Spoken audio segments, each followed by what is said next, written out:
ce soir, nous voulons parler shalom, shalom à tout un chacun, vraiment shalom. Nous voulons parler de la persévérance. Nous avons commencé à parler de la persévérance. Alors, quand on parle de la persévérance, bien aimé, nous l'avions dit la dernière fois, la persévérance, persévérer, c'est la qualité, la conduite de quelqu'un qui persévère, c'est la ténacité. Donc, comme la Bible dit, vous aurez des tribulations, mais ne craignez pas, persévérez, tenez bon, tenez bon. C'est comme quelqu'un qui est en train de se noyer. Il y a un autre qui lui dit, donne-moi la main, tiens bon, tiens bon, tiens bon, parce que je te tiens bon, ne faiblis pas, non, ne retire pas ta main, laisse ta main dans ma main, moi je vais te sauver, je vais te sortir de là. Donc la Bible nous demande aussi de persévérer, de tenir bon, parce que Jésus-Christ veut nous faire sortir de là où nous sommes, bien aimés. Nous avions dit, la persévérance, c'est un effort. C'est un effort, en réalité, au fait, c'est le fait de continuer un effort jugé difficile, quelque chose de difficile, mais nous sommes dans cette chose-là, nous continuons, nous persévérons, quelle que soit la difficulté ou les difficultés que nous pouvons rencontrer. Donc, malgré l'opposition, malgré les injures, malgré la fatigue, malgré ce qui peut être dans mon corps ou en dehors de moi, mais je persévère. Et alors, aujourd'hui, bien aimé, nous voulons parler de la persévérance. Nous avons parlé de la persévérance dans l'amour. Jésus-Christ est amour. Il est amour. L'amour en nous. Nous devons persévérer dans cet amour-là parce que nous pouvons perdre l'amour de Christ dans nos vies. Alors, aujourd'hui, bien aimés, nous allons parler de la persévérance dans la moisson. Quand nous parlons de la moisson, nous voyons l'œuvre de Dieu. La persévérance dans la moisson de Dieu. C'est comme ça que j'ai mis les titres,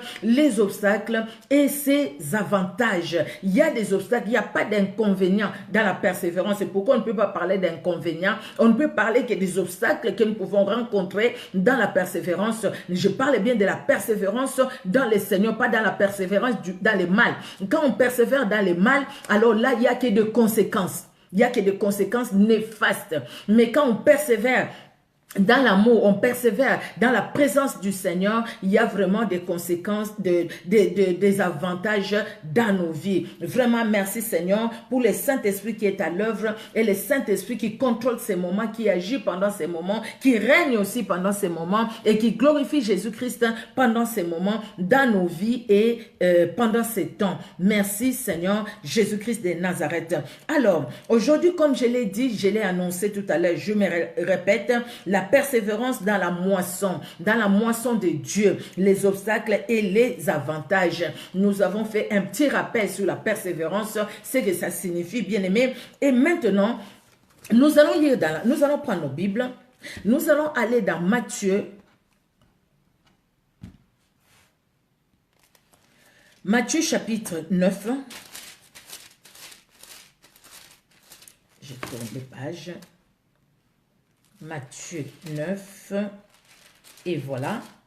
Nous allons lire du 34e au 38e verset. Nous lisons Matthieu 9, 34 à 38.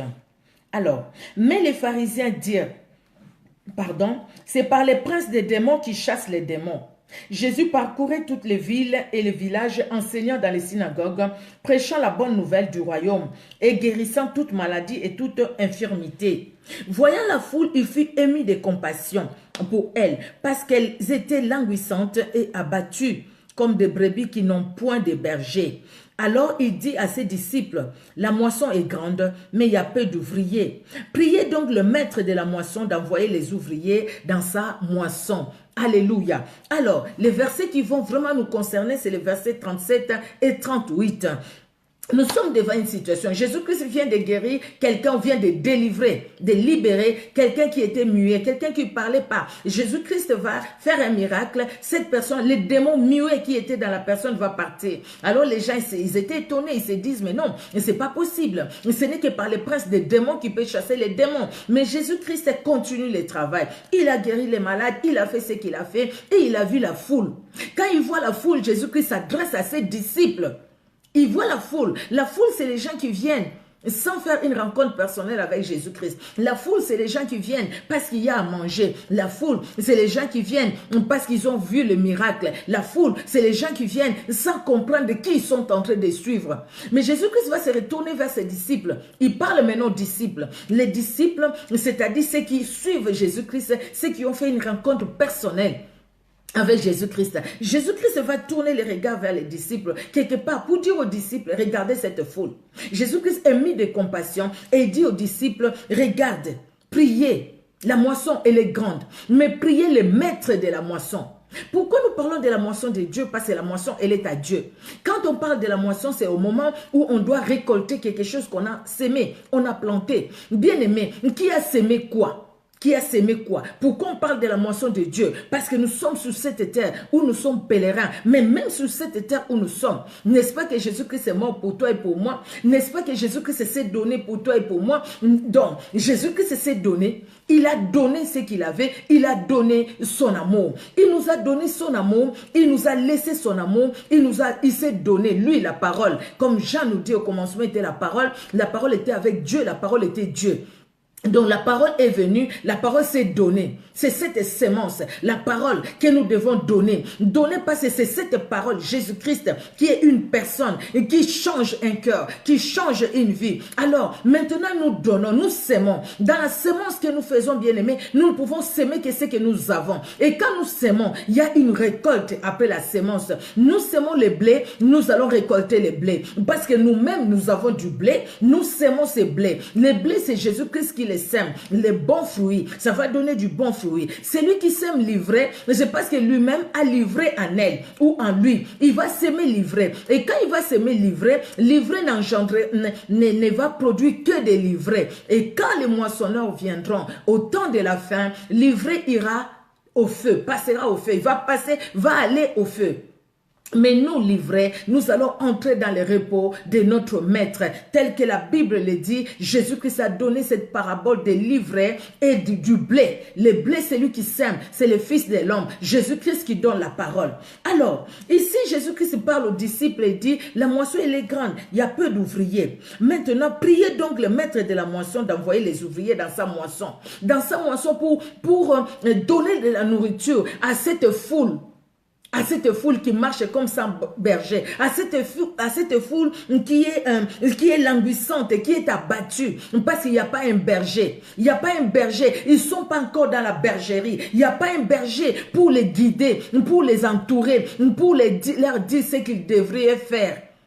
Et Jésus-Christ vient, Jésus-Christ parle aux disciples. Maintenant, la moisson est là. Il a dit, priez pour que le maître envoie les ouvriers dans sa moisson. Le maître a envoyé les ouvriers dans sa moisson. Et le maître continue à envoyer les ouvriers dans sa moisson. Mais qui est l'ouvrier du maître? Qui est l'ouvrière du maître? Sinon que toi, mon frère, sinon que toi, ma soeur, sinon que moi. Parce que nous avons entendu la voix de Dieu. Il a frappé à la porte de notre cœur. Nous avions dit oui à son amour. Nous avons accepté. Nous l'avons accepté comme notre Sauveur et Seigneur personnel. Maintenant, il nous envoie. Il nous envoie en fait que nous puissions faire son œuvre, en fait que nous puissions travailler pour lui. Bien aimé, quand nous regardons dans la Bible, nous ne sommes pas les premiers que Dieu a établis, Dieu a appelé pour faire son œuvre. Dieu a appelé. Nous voyons les disciples. Chacun, Dieu l'a appelé de sa façon.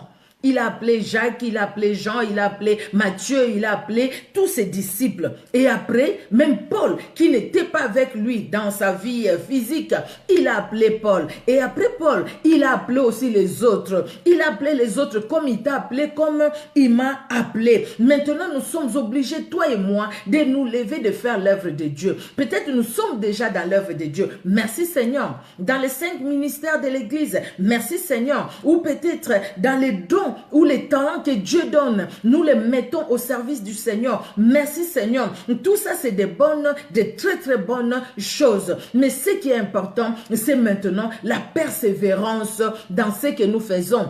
Parce que les obstacles, nous allons les rencontrer.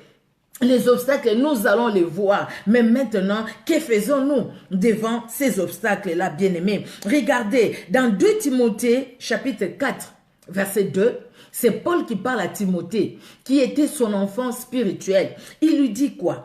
Il dit à Timothée, Timothée, prêche la parole, insiste en toute occasion, favorable ou non, reprend, censure, exhorte avec toute douceur et en instruisant. Donc, quelque part, Timothée, tu sais pourquoi tu es appelé? Dieu t'a appelé comme son ouvrier, l'ouvrier dans sa moisson. Donc, toi, tu dois aller faire l'œuvre de Dieu. Bien aimé, l'œuvre de Dieu, ce n'est pas tout simplement apporter la parole.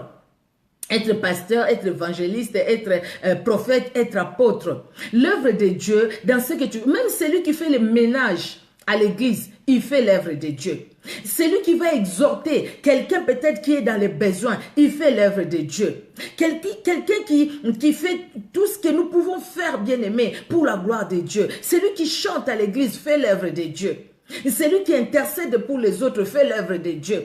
Parce qu'aujourd'hui, c'est comme si l'œuvre de Dieu ne se résumait que à se placer devant la chair. Non, l'œuvre de Dieu ne se résume pas à se placer devant les gens, devant la chair pour apporter la parole ou à être pasteur. On peut être tous les dons que Dieu nous a donnés et nous faisons l'œuvre de Dieu en cela. Bien aimé, dans Philippiens 1, verset 18, je pense que si quelqu'un peut nous mettre les passages bibliques, 2 Timothée chapitre 4 verset 2, c'est ce que je viens de lire. Alors maintenant dans Philippiens chapitre 1er et le verset 18, c'est Paul toujours qui parle aux Philippiens. Il dit quoi? Qu'importe, de toute manière, que ce soit pour l'apparence, que ce soit sincèrement, Christ n'est pas moins annoncé. Je m'en réjouis et je m'en réjouirai encore. Parce qu'il y a des gens qui viennent, qui veulent prêcher Christ par eux-mêmes, comment dire, pour leur intérêt. Ou des gens qui sont vraiment appelés de Dieu et qui prêchent Christ avec des motifs nobles. Parce qu'en fait, ils cherchent la gloire de Dieu dans ce qu'ils font.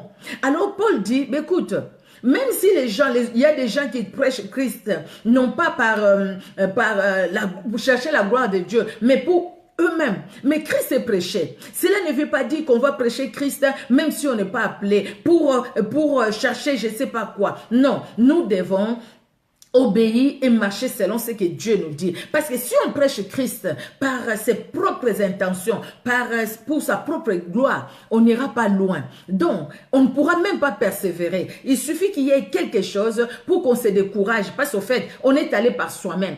Mais si on prêche Christ, parce que c'est la volonté de Dieu, et c'est là où Dieu a voulu que nous puissions être, vous et moi, bien-aimés, nous allons persévérer, nous allons demeurer, même quand ça sera difficile, nous allons persévérer. Parce qu'au fait, nous ne voyons pas les obstacles ou les problèmes que nous pouvons traverser maintenant, mais par contre, nous voyons plutôt ce qui nous attend. Nous voyons ce que nous avons à vivre après cette vie sur cette terre. Nous voyons ce qui nous attend, même déjà sur cette terre.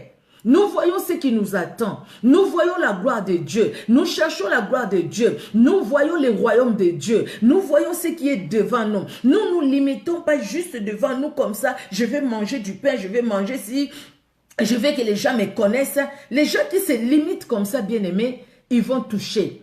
Ils vont toucher et ils commencent à faire des choses qui sont, je ne sais pas comment les dire, certaines choses, tu te demandes toi-même comment c'est quelqu'un, tu peux être là, tu ouvres la bouche, quelqu'un d'autre met l'eau dans sa bouche et il met dans ta bouche et tu avales, tu dis Amen.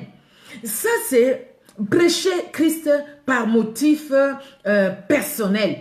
Vous voyez, et quelqu'un aussi qui n'a pas compris qu'il est dans la moisson de Dieu comme ouvrier, dans ce qu'il peut faire, il va être flottant à tout vent de doctrine, bien aimé. Mais quels sont les obstacles dans l'œuvre de Dieu? C'est bien de servir Dieu. Il y a quelqu'un qui a chanté chez moi, Mosala Nzambe, je vais traduire, Mosala Pasi, Mosala Nzambe et Sengo Mingi.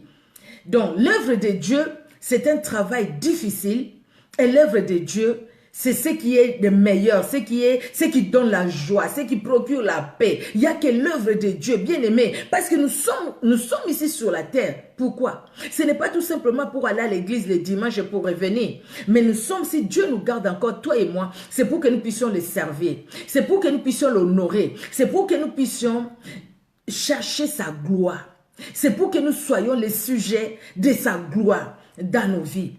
Les obstacles dans l'œuvre de Dieu ou dans la moisson de Dieu, quand nous parlons de la moisson de Dieu, nous voyons l'œuvre de Dieu parce que nous sommes ouvriers dans la moisson, donc nous sommes dans l'œuvre de Dieu. Chacun dans là où Dieu nous a placés. Si tu ne sais pas encore qu'est-ce que Dieu veut que tu fasses dans ta vie pour lui, il suffit tout simplement de prier. Quand tu vas prier, le Seigneur te dira ce que tu as à faire. Et toi, tu le feras, tu obéiras. Si tu veux obéir. Si tu ne veux pas obéir, ben écoute, tu n'obéiras pas. Si tu ne veux pas obéir, tu n'obéiras pas. Mais si tu veux obéir, tu obéiras. Parce qu'au fait, c'est là où Dieu voudra que tu puisses être. Alors, les obstacles à l'œuvre de Dieu, ça peut être des obstacles internes comme externes. Qu'est-ce que je veux dire par interne? Qu'est-ce que je veux dire par externe? Par interne, je veux dire des obstacles qui sont dus à nous-mêmes. Pas aux gens de l'extérieur, mais à nous-mêmes. Comme les obstacles aussi peuvent venir de l'extérieur, sans que nous puissions les vouloir, sans que nous puissions les vivre, mais les obstacles peuvent aussi venir de l'extérieur. Alors, quand nous parlons des obstacles internes, bien aimés, nous avons l'exemple de Jonas. Nous n'allons pas lire ces passages-là de Jonas parce que c'est des choses que nous connaissons. Mais dans le chapitre 4, le verset 2, Jonas va dire quelque chose à Dieu. Parce qu'il ne voulait pas aller, quand Dieu lui a envoyé à Ninive, lui il est allé à Tarsis, nous connaissons l'histoire. Dieu l'a rattrapé parce qu'il est Dieu. Il a rattrapé Jonas parce qu'il voulait, et s'il n'y avait pas une autre personne que Dieu pouvait utiliser que Jonas, il y avait d'autres personnes. Mais la mission de Jonas, c'était la mission de Jonas. Ce n'était pas la mission de monsieur XY qui vivait à la même époque que Jonas. Dieu voulait que ce soit Jonas à ce point-là. Parce que Dieu voulait faire quelque chose aussi dans la vie de Jonas. Jonas, quelqu'un qui aimait beaucoup Dieu. Il aimait Dieu. Mais il avait quelque chose en lui. Ce qu'il avait en lui, il voulait rendre le mal par le mal. Il n'avait pas il n'avait pas le pardon en lui. C'est-à-dire, les gens m'ont fait du mal, je pardonne et j'oublie. Il se voyait lui, il ne voyait pas les autres. C'est pourquoi quand Dieu va l'envoyer à Ninive, nous avions parlé de ça. Ninive, une grande ville, Ninive, une ville riche, mais Ninive, une ville idolâtre. Ninive, une ville où la méchanceté battait son plein, où la méchanceté régnait. Ninive, une ville qui était vouée à la destruction. Et pour Jonas, les gens qui n'obéissent pas comme ça à Dieu, mais ils vont périr. Il faut qu'ils meurent, il faut qu'ils disparaissent. Mais Dieu ne voyait pas les choses comme Jonas. Et Dieu, pour agir dans la vie de Jonas, pour délivrer aussi Jonas de ce mal qui était en lui, Dieu est resté sur Jonas. Jonas, tu vas à la Ninive. Dis aux Ninivites qui se répandent. Sinon, dans 3 jours, je vais détruire Ninive. Jonas dit non, non, non. Il va à Tarsis. Dieu les récupère. Dans le ventre du poisson, il va prier. Dieu entend sa prière. Dieu ordonne au poisson de les vomir. Où? À Ninive, là où il ne voulait plus aller. Il ne voulait pas, aller. Il arrive à Ninive. Il accepte de faire l'œuvre de Dieu. Voilà, repentez-vous, repentez-vous. Le mal, votre mal est arrivé jusqu'à Dieu et Dieu veut détruire. Si vous ne vous repentez pas, repentez-vous, repentez-vous. Il fait le tour de la ville pendant 3 jours. Il parlait. Les Ninivites, ils étaient touchés. En commençant par les rois, les Ninivites, ils étaient touchés. Alors, la Bible nous dit, à partir du roi, tout le monde, même les animaux ces jours-là, ils ont dit, on porte les sacs, on s'humilie devant ces grands dieux. Ils ont demandé pardon devant Dieu. Ah, Dieu dans son amour, il a pardonné. Alors Jonas, c'est là où maintenant, il s'est créé lui-même des obstacles. Pourquoi? Parce que Jonas s'est dit, non, moi je ne voulais pas qu'ils se convertissent. Moi je voulais qu'ils restent dans leur péché, comme ça Dieu allait les détruire. Et Jonas va dire, c'est ce que je savais dans le chapitre 4, verset 2. Je sais que tu es miséricordieux, tu es compatissant. Je savais qu'en venait, c'est pourquoi j'ai fouillé à Tarsis. Parce que je savais que toi, tu allais exercer ta miséricorde. Bien aimé, des fois nous pouvons nous bloquer nous-mêmes par notre moi, par notre égoïsme. Nous pouvons nous bloquer, bien aimé, par notre façon, par notre vision. terrestre des choses, nous pouvons nous bloquer nous-mêmes. Nous-mêmes, nous pouvons être cause de notre bénédiction, de notre blocage, de nos obstacles. Nous pouvons nous bloquer nous-mêmes au lieu de faire l'œuvre de Dieu comme nous devrions le faire, mais nous pouvons aller de côté. Nous pouvons, bien aimer, au lieu d'obéir à Dieu, mais désobéir à Dieu. Ça peut nous arriver de désobéir à Dieu. Donc, nous-mêmes, nous sommes des obstacles par nos sentiments, par nos émotions, parce que nous avons privilégié ce que nous voulions privilégier nous-mêmes. Nous avions voulu privilégier notre moi. Nous voulons que moi je suis sauvé, c'est fini. Les autres qui ne sont pas sauvés, ben écoutez, qu'ils meurent en enfer. C'est pourquoi nous envoyons même les gens en enfer avant même que Jésus-Christ puisse les faire, puisse revenir la seconde fois. C'est pourquoi, bien aimé, nous condamnons même les autres. Nous disons même qu'il aille pourrir en enfer, qu'il aille faire ceci, faire cela. Parce que cette personne-là a mal agi envers nous, parce que cette personne-là nous a mal parlé, parce que cette personne-là cette personne-là n'a pas fait ce que nous voulions faire, ou nous avions parlé à la personne n'a pas écouté, ou ceci, cela, la personne nous a fait du mal, ou des choses comme ça. Nous pouvons être des obstacles nous-mêmes, bien-aimés, nous-mêmes, obstacles dans la moisson de Dieu. Dieu nous utilise, mais nous sommes des obstacles. L'orgueil, bien-aimé, ça peut être un obstacle à l'œuvre de Dieu, l'orgueil. Vous savez, le fait de dire que moi, c'est moi. Si moi, je ne suis pas là, qu'est-ce qui va se faire? Si moi, je ne suis pas la chorale pour chanter, il n'y aura plus de chorale dans cette église. Si moi, je ne suis pas là pour intercéder, qui peut intercéder pour moi, comme moi? Et si moi, je ne suis pas là, même les démons ne vont pas se manifester. Il faut que moi, je sois là. Si moi, je ne suis pas là, l'orgueil, cet orgueil spirituel, au fait, qui nous amène dans des choses que Dieu n'aime pas, qui nous amène, bien aimé, à nous bloquer sur le plan, à bloquer notre vie spirituelle, et ça nous empêche d'avancer, ça nous empêche d'aller de l'avant, ça nous empêche vraiment de progresser avec le Seigneur. Un obstacle nous-mêmes, des obstacles nous-mêmes, par notre moi, notre égoïsme, notre orgueil, et nous empêchons vraiment à l'œuvre de Dieu de pouvoir s'accomplir, de pouvoir se réaliser dans nos vies bien-aimées. Alors, nous pouvons avoir aussi des obstacles externes. Des obstacles externes. Dans les obstacles internes, nous avons parlé de l'égoïsme, nous avons parlé de l'orgueil. Dans des obstacles internes, bien aimés, nous pouvons parler aussi de le manque d'obéissance, la désobéissance. Ça, c'est un obstacle interne. Nous-mêmes, nous refusons d'obéir à Dieu, et cela ne va pas nous amener, bien aimés, à avancer dans l'œuvre de Dieu. Donc là, c'est nous-mêmes qui nous créons des obstacles. Ce n'est pas les autres qui nous créent des obstacles, mais c'est nous-mêmes. Alors, nous allons parler maintenant des obstacles externes. Nous allons voir, bien aimés, comment d'autres personnes peuvent nous empêcher de faire l'œuvre de Dieu.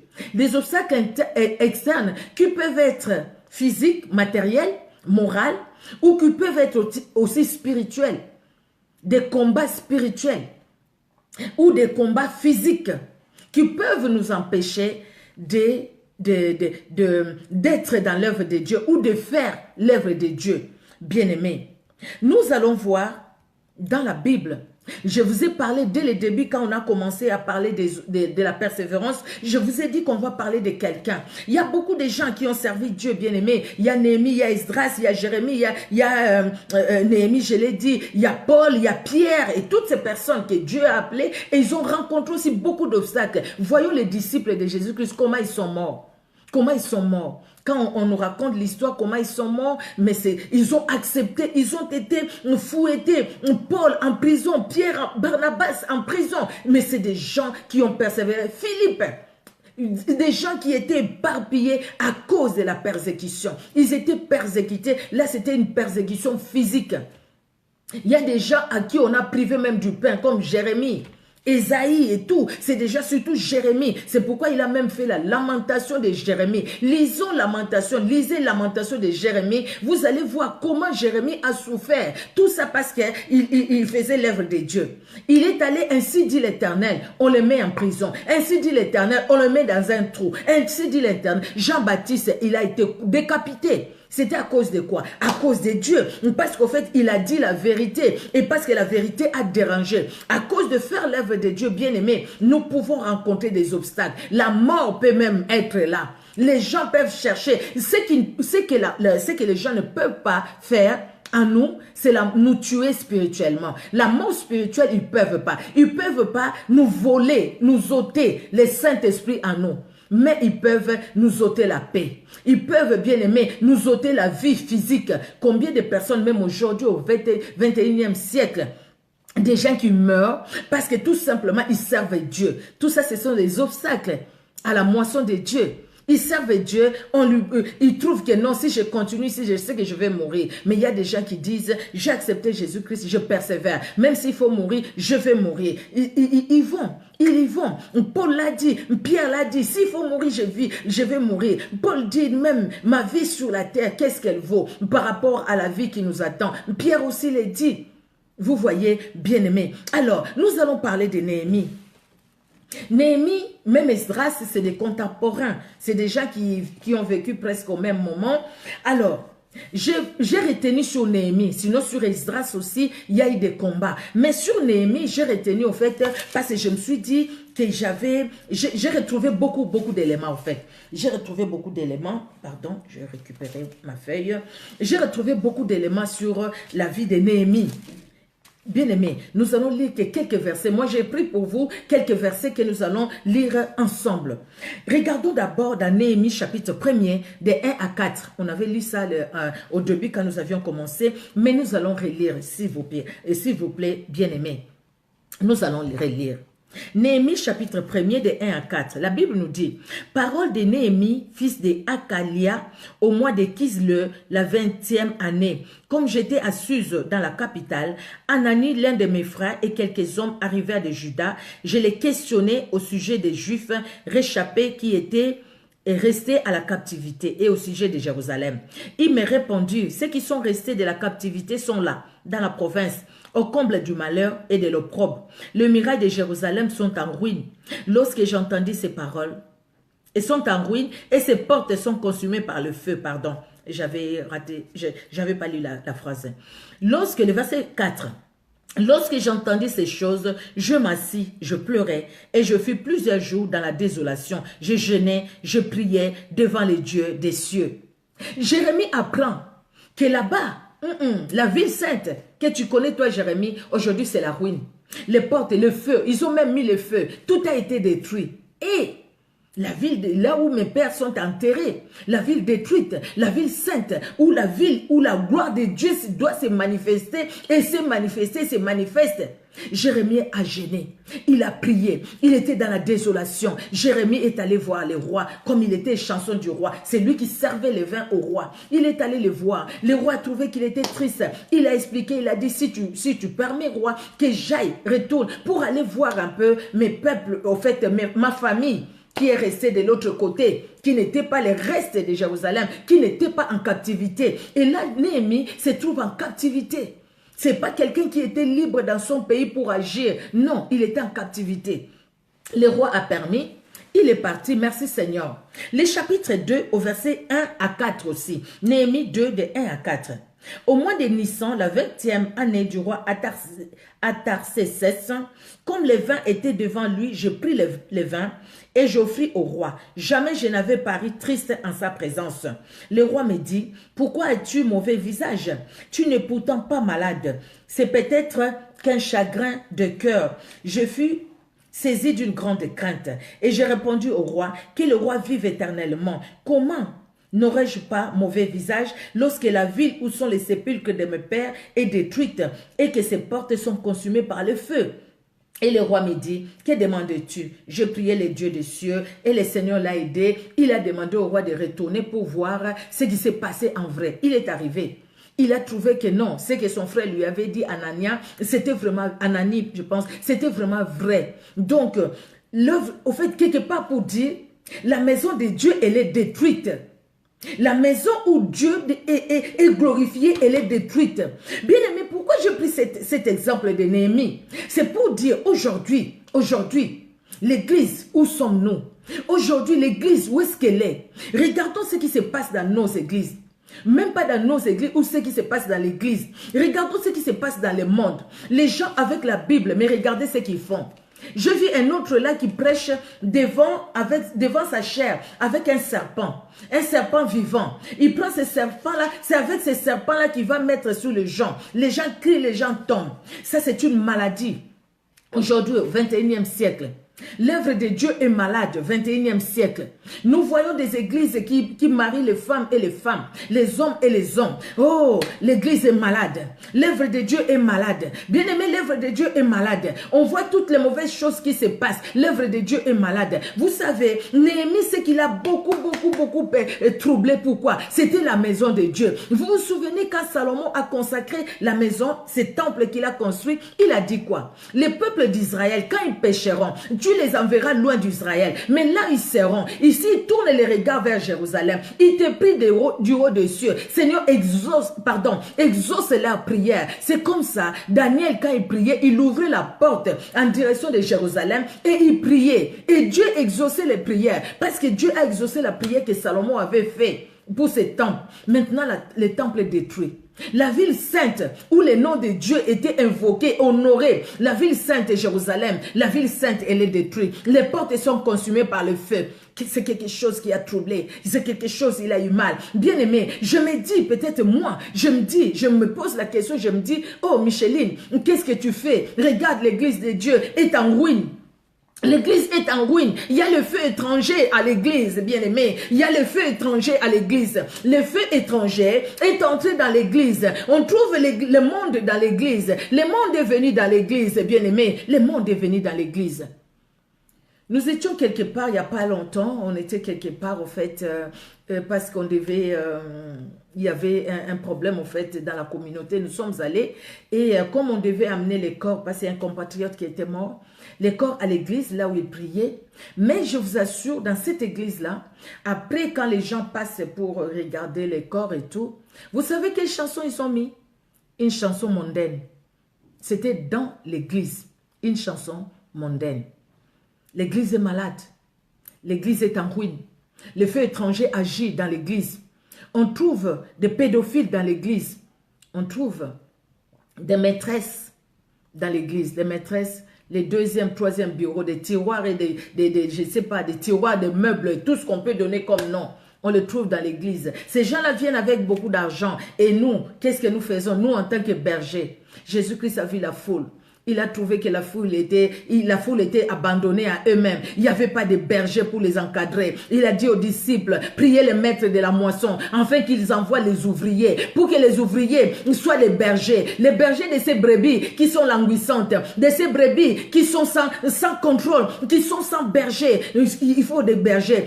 Priez pour que les maîtres de la moisson envoient. Aujourd'hui, bien-aimé, Néhémie, quand il a vu ça, il était troublé. Il dit, oh non, ça ne peut pas se faire comme ça. C'est l'œuvre de mon père. C'est l'endroit où le nom de mon père est honoré. Non, Jérusalem ne peut pas être en ruine. Le feu, qui ont mis le feu? C'est les étrangers qui ont mis le feu. C'était pas eux-mêmes les enfants d'Israël. Tout était détruit. Tout était détruit. Aujourd'hui, nous regardons tout autour de nous. Peut-être nous les disons dans nos lives et dans nos églises, nous les disons. Mais qu'est-ce que nous faisons autre? Nous prions peut-être, merci Seigneur, pour ceux qui ont les fardeaux. Mais si vous n'aviez pas encore les fardeaux, prenons les fardeaux. Critiquez, bien aimé, ça va rien changer. Parce que ces gens-là, nous les critiquons, ça ne change rien. C'est toujours pareil. Ce que nous devons faire, toi et moi, c'est être des intercesseurs. C'est aller dans la présence de Dieu et reconstruire. Comment reconstruire? Nous allons voir ça, bien aimé. Comment reconstruire? Comment reconstruire et persévérer dans l'œuvre de Dieu? Nous allons voir ça par la grâce de Dieu. Merci Seigneur Jésus. Des fois, ça me fait tellement mal, que ça me donne envie de pleurer au fait. Parce que ça me fait mal quand je vois certaines choses qui se passent aujourd'hui. Aujourd'hui, 21e siècle, dans nos églises. Dans nos églises, bien-aimés, il y a des groupes qui se forment dans nos églises. Il y a des gens qui se mettent ensemble parce qu'ils sont de même pays, de même ceci, de même cela, dans nos églises. Il suffit que vous dénonciez un mal qui se passe dans les églises aujourd'hui. Il y a un groupe qui vous dira, ah non, il ne faut pas critiquer. Ah non, il ne faut pas condamner. Qui êtes-vous pour juger? Il n'y a pas de ministère de jugement. Il n'y a pas ceci, il n'y a pas cela. Néhémie n'a pas jugé. Mais il a eu mal pour ce qui s'est passé. Nous, quand nous avons mal, bien aimé, là où nous pouvons sauver les autres, si nous pouvons le faire, faisons-les, parce que nous allons sauver des autres qui étaient là peut-être par ignorance, qui ne savaient pas que ce qu'ils étaient en train de faire, c'était des portes qu'ils ouvraient aux démons. L'église est malade. L'église est détruite. Le feu étranger agit dans nos églises. Pourquoi il n'y a plus de miracles? Pourquoi il n'y a plus de la présence du Saint-Esprit qui agit dans nos églises? Nous allons, nous ressortons tels que nous sommes allés. Quelqu'un qui va à l'église des années, mais qui ne change pas. Il y a la part de l'homme, oui. Il y a la part de l'homme aussi, qu'il veut changer ou qui ne veut pas changer. Mais qu'est-ce qui se passe? Pourquoi quand les apôtres, l'église primitive, il y avait toujours des miracles, il y avait des prodiges. Et pourtant, c'est le même Saint-Esprit. Et nous, où sont les miracles? Où sont les prodiges? Nous devons nous poser la question, non? Nous devons nous poser la question, pourquoi à notre époque aujourd'hui, il n'y a plus de miracles comme avant? Pendant que le Saint-Esprit est le même, pendant que nous sommes des hommes et des femmes de même nature que ces disciples-là. Ils sont nés d'une femme et d'un homme. Ils ont grandi, il n'y a rien de nouveau sur la terre. Néhémie, il a demandé, il est parti. Regardons le chapitre 4. Qu'est-ce qui va se passer maintenant? Le chapitre 4, nous avons sauté le chapitre 3. Là, c'est pas quand il est arrivé. Hein, il est arrivé, il a inspecté, il a vu comment les degrés de la destruction pour savoir aussi comment reconstruire. Alors, le chapitre 4, nous allons lire du 1er au 9e verset. Vraiment, si je ne finis pas, bien aimé, si je ne finis pas aujourd'hui, je vais continuer ça prochainement par la grâce de Dieu. Notre Dieu est merveilleux. Si on ne finit pas, on y va doucement parce que nous voulons comprendre. L'œuvre de Dieu est en ruine. C'est pourquoi j'ai choisi Néhémie. L'œuvre de Dieu est en ruine. Regardons ce qui se passe aujourd'hui. Regardons. Ou quelqu'un, pour délivrer quelqu'un de l'esprit de l'impudicité, il va lui demander d'enlever son string à l'église devant tout le monde, montrer son string comme ça. Qu'est-ce que tu as fait? Sinon que faire l'œuvre du diable. Tu n'as pas fait l'œuvre de Dieu. Tu as fait l'œuvre du diable. Parce que Dieu n'est pas là pour dénigrer qui que ce soit. Là, c'était dénigrer quelqu'un. Tu fais exactement comme Sambala et Tobija. C'est que nous allons voir maintenant, bien aimé, les obstacles externes. Les choses qui viennent de l'extérieur pour nous empêcher de vivre, d'être efficaces dans l'œuvre de Dieu. Alors, le chapitre 4, de 1 à 9, nous allons lire. La Bible nous dit, lorsque Sambala apprit que nous rebâtissions la muraille, il fut en colère et très irrité. Il se moqua des Juifs, la moquerie. Et il dit devant ses frères et devant les soldats de Samarie, à quoi travaillent ces Juifs impuissants? Dénigrement. Les laissera-t-on faire? Sacrifieront-ils? Vont-ils achever les complots qu'ils ont faits? Redonneront-ils vie à des pierres ensevelies sous des monceaux de poussière et consumées par le feu? Tobija, l'ammonite, était à côté de lui et il dit qu'il bâtit seulement. Si un renard se lance, il renversera leur muraille de pierres. Quel dénigrement! Pour dire que tu n'es rien, en fait. Hein? Il y a des gens qui vont chercher à nous dénigrer, à comploter contre nous, à salir notre réputation, tout simplement pour que nous puissions abandonner la vie de Dieu. C'est comme une femme qui va amener son enfant pendant que cet homme de Dieu l'a prêché. Ah, cet homme de Dieu a fait un enfant avec moi. Il a refusé de reconnaître l'enfant pendant que l'homme de Dieu ne connaissait rien parce qu'envoyé par le diable. Dieu est Dieu. Écoute, ô notre Dieu, alléluia, la prière. Ils sont revenus vers Dieu. Les gens dénigrent, les gens complotent contre nous. Notre arme, c'est la prière. Ce n'est pas tomber dans ça. Les gens cherchent à nous décourager. Notre arme, c'est la prière. Bien-aimé, la prière. Écoute, ô notre Dieu, comme nous sommes méprisés. Fais retomber leurs insultes sur leur tête et livre-le au pillage sur une terre où ils soient captifs. Ne pardonne pas leur iniquité et que leurs péchés ne soient pas effacés de devant toi, car ils ont offensé ceux qui bâtissent. Nous rebâtîmes la muraille qui fut partout achevée jusqu'à la moitié de sa hauteur. Et le peuple prit à cœur ses travaux. Mais Sambala, Tobija, les Arabes, les Ammonites et les Asdodiens furent très irrités en apprenant que la réparation de murs avançait et que les brèches commençaient à se fermer. Ils se liguèrent tous ensemble pour venir attaquer Jérusalem et lui causer du dommage. Nous priâmes notre Dieu et nous établîmes une garde jour et nuit pour nous défendre contre leur attaque. Oh, bien-aimés, donc, les obstacles, selon ce que nous venons de lire, nous voyons que les gens là, ils ont comploté contre les enfants d'Israël pour les empêcher de continuer l'œuvre de Dieu. Nous voyons que ces gens-là, ils sont venus avec les découragements pour les empêcher de continuer l'œuvre de Dieu. Nous voyons que ces gens-là, ils sont venus avec des paroles pour les dénigrer, avec des paroles. Parce que les paroles, ça peut te faire blesser. Hein. Quelqu'un peut te détruire, peut te tuer même par sa parole. Il y a des gens qui ont des paroles, quand il te les dit, tu manques même la force. Tu te sens comme s'il a pris un couteau qui t'a coupé les bras et les pieds. Ils ont utilisé les paroles. Construisez tout simplement. Il suffit qu'un renard passe par là, ça va tomber. Donc, toi, tu n'es rien. Tu es un vaut-rien. Tu ne peux rien faire. Donc, vous ne pouvez rien faire de bon. Tout ce que vous allez faire, ça sera voué à l'échec. Donc, ça sera voué à l'échec. Pourquoi vous continuez? Pourquoi tu continues à faire ça?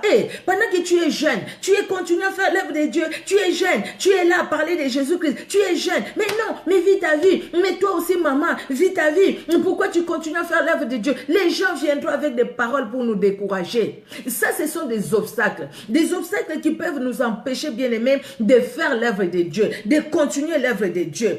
Quand ils feront des complots, bien-aimés, Dieu nous demande la vigilance. Il nous demande de la prière. Et quand ils viendront pour nous empêcher, nous décourager, nous devons avoir la foi, avoir la confiance en Dieu. Nous devons relever la tête. Quand ils viendront avec des moqueries, bien-aimés, les gens se moqueront de nous. Combien de fois nous les savons dans nos pays? Moi, je parle du Congo, les autres, je ne sais pas. À un moment, beaucoup de gens se moquaient des pasteurs parce que les pasteurs c'était des gens matériellement pauvres.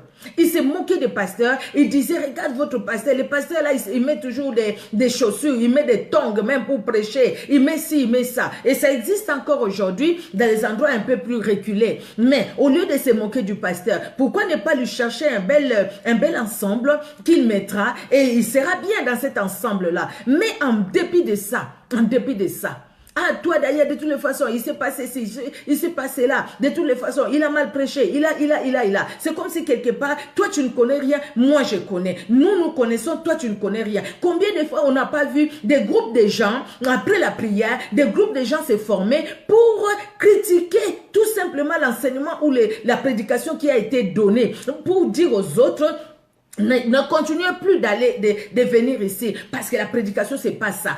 Ceci c'est là. Les gens peuvent faire tout ça, bien aimé. Les mépris, la colère, Sambala, Tobija et les autres, ils se sont mis en colère. Ils vont se fâcher contre nous, bien aimé. Si les gens se fâchent contre nous les jours, ils trouvent que nous ne leur répondons pas. Ils vont aller sur le plan spirituel. Si c'est des gens qui sont au service du diable, ils vont aller sur le plan spirituel pour t'empêcher, pour m'empêcher moi de persévérer dans l'œuvre de Dieu. Ou de continuer, d'être efficace dans l'œuvre de Dieu. Vous savez, être dans l'œuvre de Dieu, c'est une chose. Mais être efficace dans l'œuvre de Dieu, c'en est une autre. Parce que être dans l'œuvre de Dieu, dans la mollesse, non, c'est pas ce que Dieu nous demande. Nous devons être efficaces.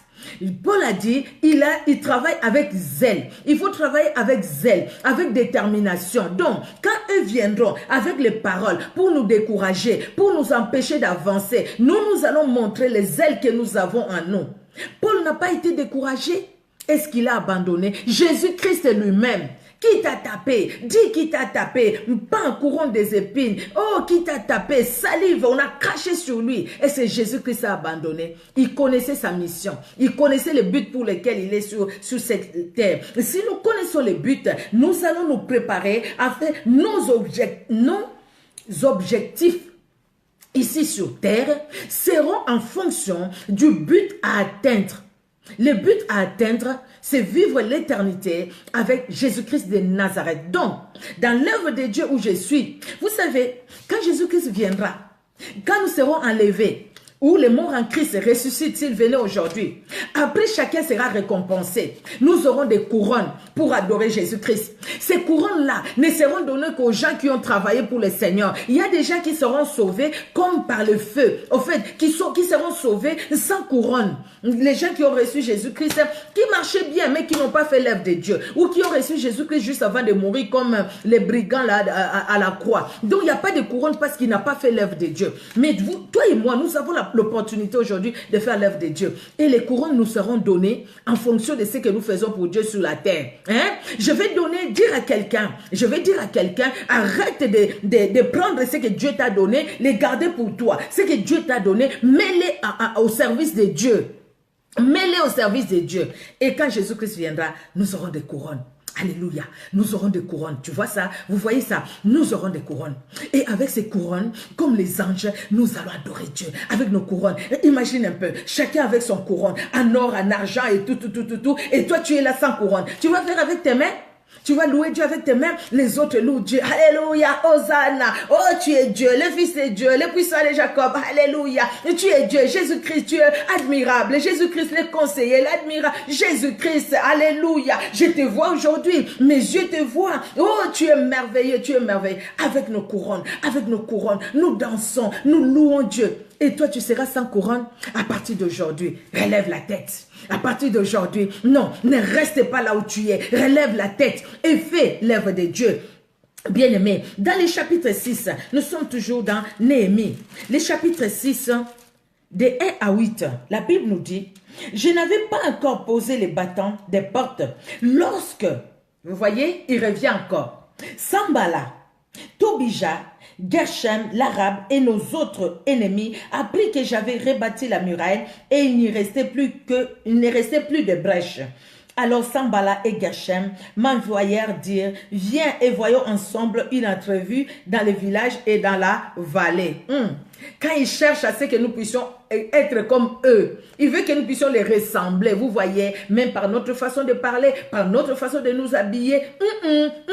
Nous allons dire, non, regardez, il dit, venez nous voir au village de la vallée d'Onom. Ils avaient médité de me faire du mal, vous voyez, ils méditent de nous faire du mal, ils complotent, ils changent de stratégie. Quand l'ennemi vient nous tenter aujourd'hui, il met des obstacles devant nous, il trouve que nous sommes passés dessus ces obstacles-là, nous ne sommes pas tombés dans ces obstacles, il ne va pas se limiter là, il va changer de stratégie. Il va changer. Il peut même utiliser un point faible en nous pour que nous avoir par ces points faibles-là. Si c'était un coureur de jupons, il va utiliser les filles. Si c'est une femme calomniateuse, il va utiliser les copines pour tomber encore dans la calomnie. Si c'est quelqu'un vieuse, il va utiliser tout ce qu'il va utiliser pour tomber dans l'envie. Il va utiliser ce qu'il va utiliser. Ils avaient, alors je leur envoyé des messagers avec cette réponse. J'ai un grand ouvrage. Alléluia. J'ai un grand ouvrage à exécuter. Je ne puis descendre. Le travail serait interrompu. Pendant que je quitterai pour aller vers vous. Je n'ai pas le temps d'aller avec vous. J'ai pas le temps. Sinon, l'œuvre de Dieu, moi je sais. Vous voyez quelqu'un qui se voit vraiment utile dans l'œuvre de Dieu. On n'est pas indispensable, bien aimé, mais on est utile. Donc, que nous soyons là ou pas, l'œuvre de Dieu se fera. Mais pendant que je suis là, je sais que je suis utile. Mais je ne suis pas indispensable. Mais je suis utile. Donc, pourquoi tomber dans l'orgueil? Pourquoi tomber dans le m'as-tu vu? Parce que je ne suis pas indispensable. Dieu peut utiliser qui il veut utiliser, mais je suis utile. Alléluia. Il m'adressait 4 fois la même demande. Vous voyez ça, 4 fois. Alors, pardon. Il m'adressait 4 fois la même demande. Je leur fis la même réponse. Sambala m'envoya ces messages une 5e fois par son serviteur qui tenait à la main une lettre ouverte.